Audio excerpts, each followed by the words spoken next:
Legenda Putra Langit, Lapuk Arwah Jabrik Warnara, Puri Istana Zof. Malam yang sudah larut masih bising oleh tarian yang menghibur Raja Zof. Namun kegusaran terbaca jelas di wajah Zof yang terus menenggak minumannya. Dia sudah berapa bulan terakhir ini terus bermuram durja. Apa gerangan yang bisa begitu menyusahkannya?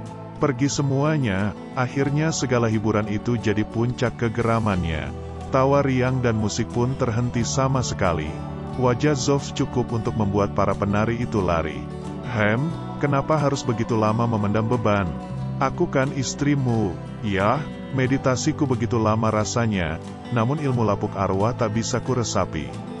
Aku tak habis pikir, bila energiku sampai ulu hati, kekuatanku mandek. Kalau begitu jelas ada mantra atau cara meditasimu salah, cepatlah minta petunjuk Jabrik Warnara. Tapi, semenjak kuraga hancur, aku terus saja gagal menemuinya. Gawat juga, apa tuanku sudah bicara dengan Datuk Saji? Benar, kenapa aku tak minta dia meramalku ya? Lalu, Menara Nirwana. Tiba di sana, Datuk Saji sedang memandangi langit. Zof tak hendak mengusiknya dahulu. Keduanya mematung sekitar setengah jam. Tuan, apakah tuanku akhir-akhir ini menjadi amat gelisah? Kesehatan, tepat. Langsung saja Zof mengurai cerita. Dari penglihatanku akhir-akhir ini, bintang Singasana akan memudar, setelah muncul dua bintang yang mengapitnya. Kilau bintang pengapit lebih hidup, artinya kehidupan tuanku terancam. Apakah yang dimaksud Datuk Saji adalah Raja Wali dan Cahaya Barat?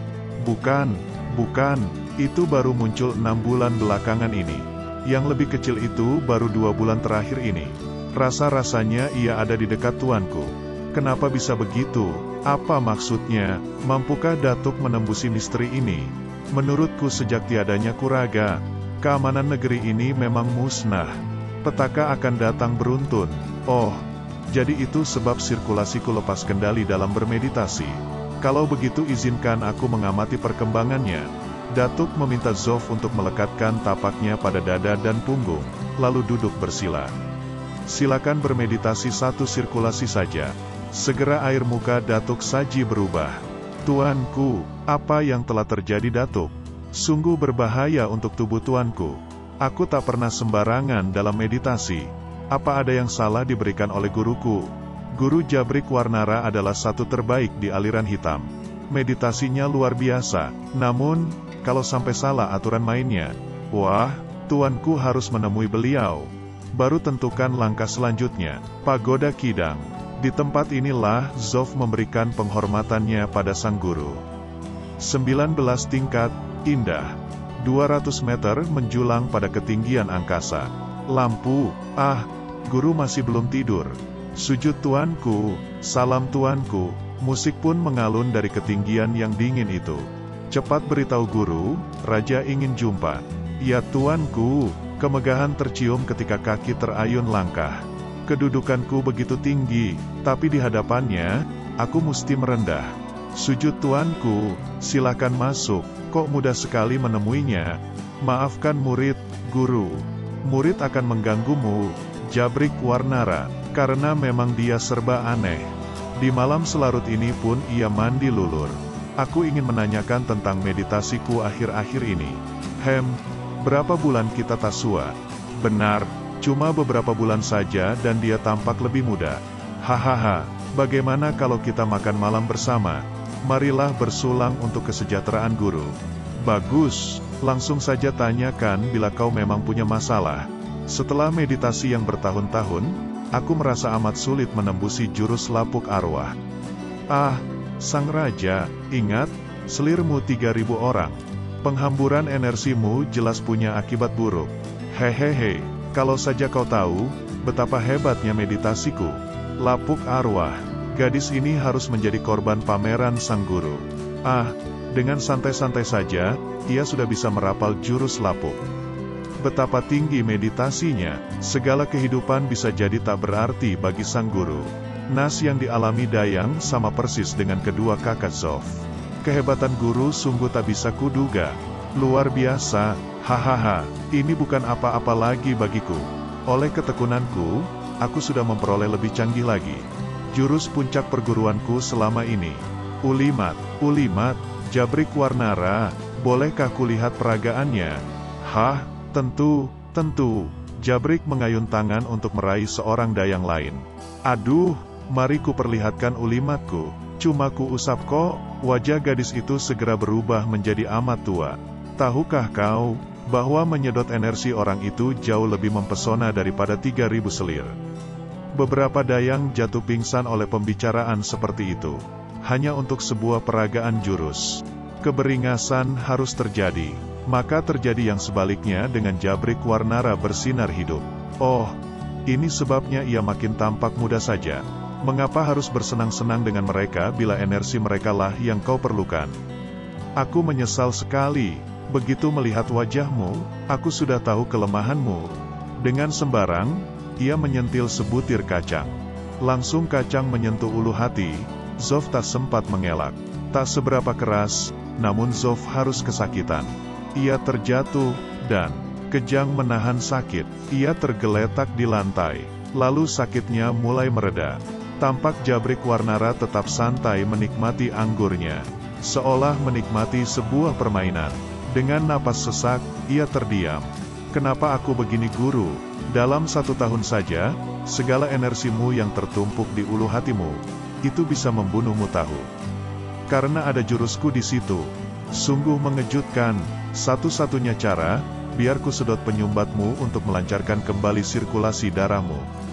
Setelah itu kau harus membuang segala pikiran burukmu seperti hari-hari lalu, dan mulai bertapa selama 3 tahun. Untuk keselamatan jiwamu, aku bersedia menggantikan kursi tahtamu untuk sementara, agar selamat pula negerimu. Loh, astaga, ia sudah menjeratku, sudah menyediakan perangkapnya lebih dulu.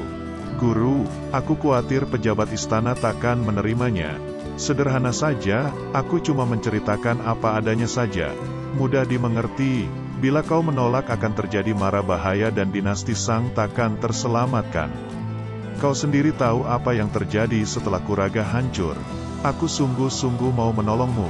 Kau pikir siapa yang sanggup menggantikan kedudukanmu? Ia sudah merencanakan sejak 20 tahun yang silam. Ia sudah bisa meraba nasibku. Aku sendiri sudah menyerap jurusnya yang berbahaya. Aku tak bisa membuangnya begitu saja. Aku memang terjepit. Saat itulah tampak cahaya singgasananya makin redup. Bandel, kalau mau terus hidup, menurutlah. Jangan berlebihan, kakak. Maafkanlah dia, apa-apaan kau, bukannya berpihak padaku. Sri Gunting tercenung. Kembali siluman pukau memaksa Raja Wali menuruti keinginannya. Ia merapatkan mulut tak mau makan. Kau pikir kau ini berjiwa satria? Akan kupaksa terus hingga kau makan. Lakukan sekehendak hatimu. Kalau sampai alis mataku mengereyit, aku bukan seorang laki-laki. Saat itu kumbang gemana datang membawa obor. Hahaha, akan ada pertunjukan apa ini? Wah kasihan, punggungnya berdarah. Biar ku bantu agar pendarahanmu terhenti. Sampai berapa lama kau mau bertahan? Bukannya menjerit, Raja Wali malah tertawa. Hahaha, betapa ketiga orang itu jadi terkesima. Kalian yang katanya pendekar, ternyata cuma penyiksa. Jangan mengira aku ini anak bayi lagi. Kalau sungguh jagoan, bertarunglah lagi denganku dalam 500 jurus. Penghinaan besar untuk siluman pukau. Kau memang cari mati. Sabar nak, dia ingin kau segera mengakhiri penderitaannya. Tahu, kalau dia sudah kelaparan, apapun akan dimakannya juga. Benar, benar, apapun akan dimakannya kalau dia kelaparan banget. Dasar licik, hampir saja aku termakan akal bulusmu. Keenakan amat kau, terpaksa pukau menuruti perintah Jenggala. Sungguh besar nyalimu, Sri Gunting berlaga mengerutu, padahal melemparkan obat ke mulut Raja Wali. Kau pikir kau bisa selamanya menantang kami? Kau akan segera merasakan hebatnya ilmu kami. Raja Wali yang tahu kebaikan Sri Gunting langsung menelan pil itu. Jangan berlaga tak lapar. Segera Raja Wali merasakan tubuhnya hangat kembali. Sirkulasi darahnya pun terasa wajar lagi. Darah luka itu terbuang dengan sendirinya. Sri Gunting bukan memberi sembarangan pil. Inilah pil 10 macam ramuan. Gadis itu terus menolongku. Apakah dia? Tidak. Dia terlahir sebagai musuhku. Dia musuhku. Ayah ibunya adalah pembunuh ibuku. Tanggung jawabku pada negeri terlalu besar. Aku tak boleh mati konyol. Kata ayahku, jiwaku erat hubungannya dengan keselamatan negeri kami. Aku harus bisa mengembalikan kekuatanku. Membalaskan dendamku. Aku harus makan. Dengan air mata, ia memakan daging bercampur pasir itu. Hahaha, kau merasakan hidupmu penting kan? Ketahuilah, bahwa kami ini masih berbaik hati mau memberimu daging. Kau jangan terlalu meremehkan dia. Seharusnya kau lebih waspada. Bocah itu luwes pada situasi rawan. Raja Wali sungguh diinginkan oleh Raja Zof. Aku belum tahu apa niat sebenarnya. Kelak ia akan jadi penghalangku bagaimana caranya menjegal kungfunya. Mereka sadar harus memelihara Raja Wali. Aku tak perlu cemas lagi. Wah, anak begini kok disayang-sayang. Dalam perjalanan yang masih panjang ini, aku masih sempat menyiksanya. Sepotong daging tadi mampu membuat semangatnya bangun kembali. Aku harus terus berpura-pura cedera berat, agar mereka lengah. Fajar pagi mulai menyingsing. Panglima Sinengat yang tiba siang hari di situ, menemukan sisa-sisa api unggun. Alis Singit dan Nuri bersulam mengalami nasib yang serupa. Ada tetesan darah di batu itu. Mereka menemukan pecahan baja pelindung Raja Wali. Ah, ini milik Tuan Muda Raja Wali. Ia tertangkap dan menginap di sini semalaman. Panglima Sinambar sempat dikucar-kacirkan. Siapa mereka itu? Untuk apa diterka-terka? Kita kejar saja dulu. Kalau begitu, ayolah. Lalu lewat seorang pencari kayu. Paman, melihat segerombolan orang melalui jalan ini. Ya, tampang mereka sungguh seram-seram. Adakah seorang remaja di antara mereka? Ada, ia terluka parah. Kaki tangannya terikat. Sungguh kasihan. Itu pasti Raja Wali. Mereka ke arah mana? Ke arah timur? Setengah jam yang lalu. Sinengat tak ingin orang ini memberikan keterangannya pada orang lain lagi. Kalau melihat ciri-cirinya, sepertinya yang dimaksud adalah Jenggala CS. Ya, kalau itu benar. Kalian bukan tandingan mereka, lalu siapa yang bisa mengatasinya? Sinengat bukannya belum pernah mendengar kehebatan mereka. Sesepuh Alis Singit, sayang masih cedera. Kapan Anda bisa sembuh kembali? Paling cepat setengah bulan lagi. Apa bisa aku membantumu? Itu menghemat waktu separuhnya. Sinengat segera membantu Alis Singit meditasi. Dalam waktu darah kotor itu terbuang. Untuk energi, Winesi ganti membantu Singit. Buat apa sih Sinengat membantunya memulihkan kondisinya? Sinengat terlihat, namun aku tahu ia sangat membutuhkan bantuan Singit. Hahaha, setelah selesai bertarung dengan Jenggala nanti, aku tinggal memungut hadiahnya, menjemput Raja Wali. Setengah jam kemudian, Alis Singit merentangkan tangan dan mengeluarkan desah. Harus diingat, kami membantu menyembuhkan semata-mata agar Anda memberangus Jenggala. Kuharap Anda tak bertingkah macam-macam sebelum menghadapi Jenggala. Kalau sampai berbuat macam-macam, ingatlah, bahwa simpul saraf gadis ini telah kutotok. Kuncinya ada padaku. Ingat itu. Kembali mereka meneruskan perjalanan. 5 hari kemudian, disinilah rombongan Jenggala beristirahat. Pukau dan Gajah Amuk tinggal di kamar yang sama untuk menjaga Raja Wali. Cedera dalamku sudah membaik, tapi kalau aku tak punya peluang untuk melarikan diri, di sebuah pondok di luar kota. Bro, kakak, ini dia si pengurus losmen ini. Ampuni hamba Tuan Jagoan, harap kau jelaskan, siapa saja tamu losmen ini malam ini. Ada tamu di kamar A, B, dan C. 2 wanitanya tidur di kamar A. Kamar B diisi laki-laki bertopeng. 3 lainnya di kamar C, yang remaja itu tidur di lantai. Dalam rangka tutup mulut, Sinengat kumat lagi. Si pengurus losmen lolos dari maut meski terkena tendangan Singit. Hei, apa maksudmu? Dia akan pingsan 3 hari 3 malam. Panglima, untuk sekali dalam hidupmu, ampunilah dia. Cuma kali ini, cukup. Terima kasih. Ki Gait dan Nuri periksa kamar A. Alis Singit menyerang Jenggala. Aku, Pawaka, dan Winesi menyerang kamar C, Raja Wali. Untuk menjaga kemungkinan berontak, minum ini, racun maut sepekan. Kalau berhasil, ku berikan penawarnya. Kau ingin aku menaklukkan Jenggala tapi sepenuhnya berbakti padamu. Mengapa terlalu menyepelekan aku? Lebih baik kita bertarung saja menentukan kalah menangnya. Baik, aku mengalah. Biar Nuri saja yang menelan pil ini. Jangan terlalu meremehkan wanita. Biar aku yang menelannya. Jangan, kau lebih diperlukan saat ini. Aku yang memutuskan, kau jangan ceriwis. Singit segera melindungi dirinya saat menelan pil itu.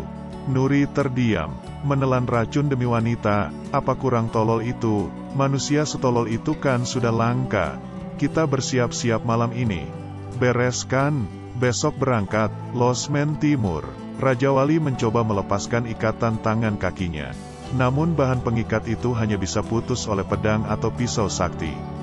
Semakin kuat ia memberontak, semakinlah kulitnya terluka. Tali apa ini? Lalu aku tak bisa lolos. Astaga, ada orang di atap. Bara merah gerah, energi ufuk barat, benteng barat. Pada saat yang bersamaan, Pawaka dan Winesi memasuki kamar Raja Wali. Winesi bermaksud menghadiahi siluman Pukau dengan bagian dada Winesi terbuka lebar. Peluang tentunya untuk Pukau. Duk, beruak. Di sisi lain, Gajah Amuk memberikan tapaknya pada Pawaka. Nyaris saja Pawaka tersengat ayunan lengan Gajah Amuk. Di saat-saat mendebarkan, Sinengat menyeruak. Cakar beraliran listrik Sinengat melukai Gajah Amuk. Mereka datang menolong, tapi aku tidak mengenal mereka. Hei, itu dia si bocah.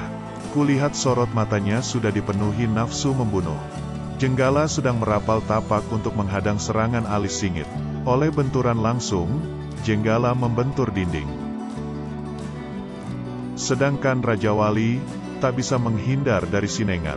Raja Wali memekik kuat terkena aliran listrik Sinengat.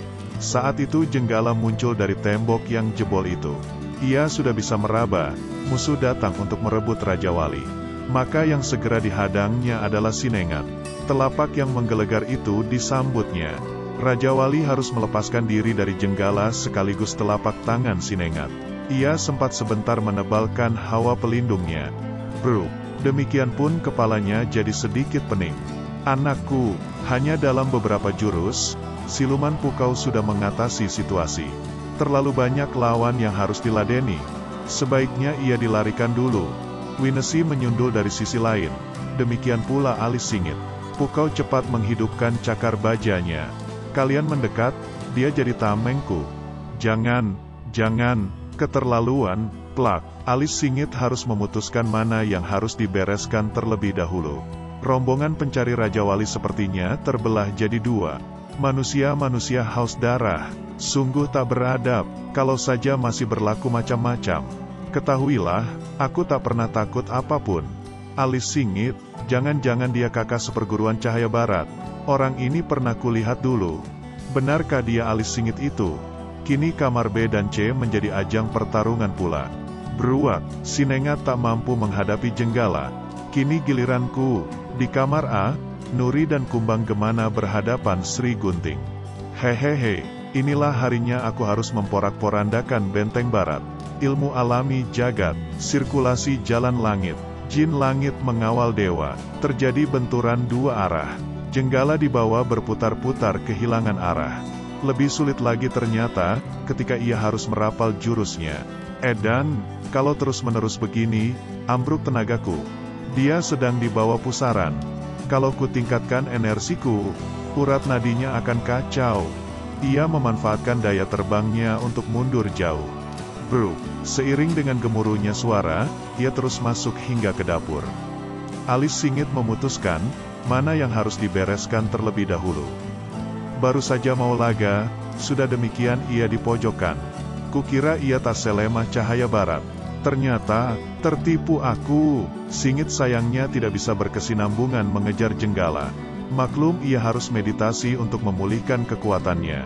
Merasa lebih baik kondisinya, ia mencari musuhnya. Jenggala merapal jurus andalannya. Jin Langit Mengawal Dewa, level 1.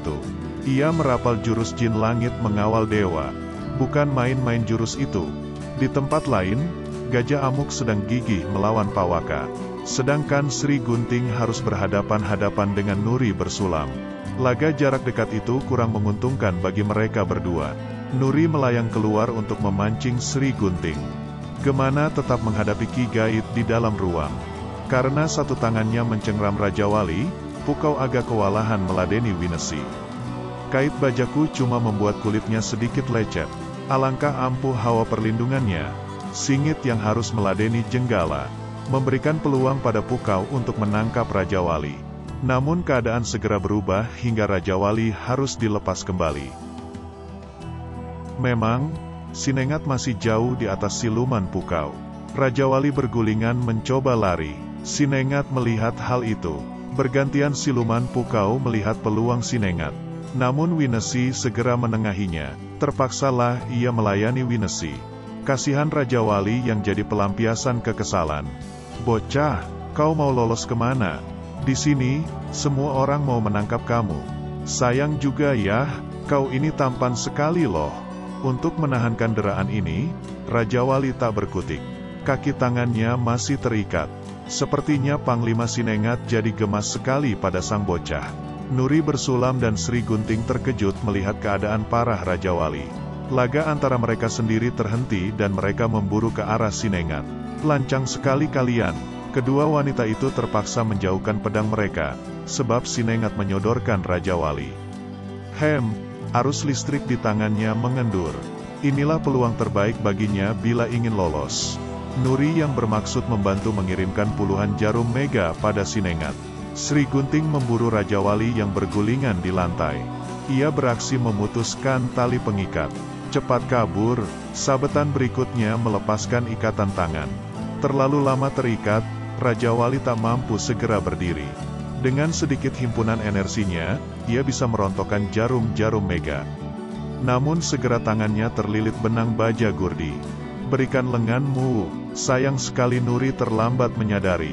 Lewat benang itu, Sinengat bisa mengalirkan arus listrik mautnya. Tak tahu diri, dia bernafsu membunuh Raja Wali. Kasihan sungguh melihat ketidakberdayaan Nuri dan Sri Gunting. Sinengat bersimaharaja lela. Berhenti, kalau kau benar-benar seorang pria, lepaskan dua wanita itu. Atau, aku akan lari. Raja Wali, berbahaya, pergilah, sungguh kau membuatku heran. Apa kau mencintai kedua wanita ini, hingga lebih suka merelakan nyawamu yang berharga itu? Mari, seranglah aku. Sengaja memang Jabrik Wanara menyederhanakan mantra agar seterusnya Zof terikat pada kebaikannya saja. Seandainya saja ia tahu bahwa suatu hari nanti ia akan diperalat oleh orang yang amat sangat licik ini, takkan dikorbankannya kedua kakaknya. Kini satu-satunya jalan menghadapinya adalah tarik urat.